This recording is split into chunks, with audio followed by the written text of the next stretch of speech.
নমস্কার, আরও একটা মিনি ব্লগ নিয়ে আমি সম্রাট চলে এলাম। এখন চলছে চৈত্র নবরাত্রি, আর আজ হচ্ছে চৈত্র নবরাত্রির মহা অষ্টমী, অর্থাৎ দেবী অন্নপূর্ণার পুজো। আর কলকাতার লেক কালীবাড়িতে হয় অন্নপূর্ণার বিশাল বড় মূর্তি দিয়ে পুজো। দেখতেই পাচ্ছ, প্রায় 20 থেকে 25 ফুটের একটি বিশাল বড় মূর্তি রয়েছে, কি কলকাতার সব থেকে বড় অন্নপূর্ণা ঠাকুর রয়েছে এটা ঢাকুরিয়ার লেক কালীবাড়িতে। তো গতকাল সেখানেই চলে গেছিলাম, আর গিয়ে দেখলাম যে খুব সুন্দর একটা বাসন্তী প্রতিমা রয়েছে, যেহেতু গতকাল ছিল মহাসপ্তমী অর্থাৎ দেবী বাসন্তীর পুজো। তো সেটাও দেখলাম এবং দেখতে পেলাম সাথে বিশাল বড় অন্নপূর্ণা প্রতিমা, খুব সুন্দর চোখ ধাঁধানো এক প্রতিমা। আমার তো এখান থেকে যেতেই ইচ্ছে করছিল না। সনাতন রুদ্রপালের খুব সুন্দর একটি প্রতিমা এখানে আমরা দেখতে পাচ্ছি ঢাকুরিয়ার লেক কালীবাড়িতে। এখানে অন্নপূর্ণা ছাড়া জগদ্ধাত্রী পুজো, গণেশ পুজো এবং সরস্বতী পুজো এরকম বড় করে হয়ে থাকে।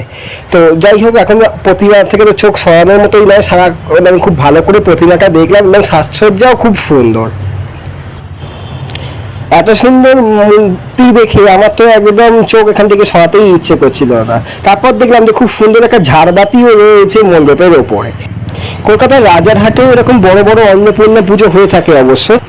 যাই হোক বন্ধুরা, সকলকে জানাই চৈত্র নবরাত্রির অনেক শুভেচ্ছা, অভিনন্দন, ভালোবাসা। সবাই খুব ভালো থাকো, দেখা হচ্ছে পরের ভিডিওতে। বাই।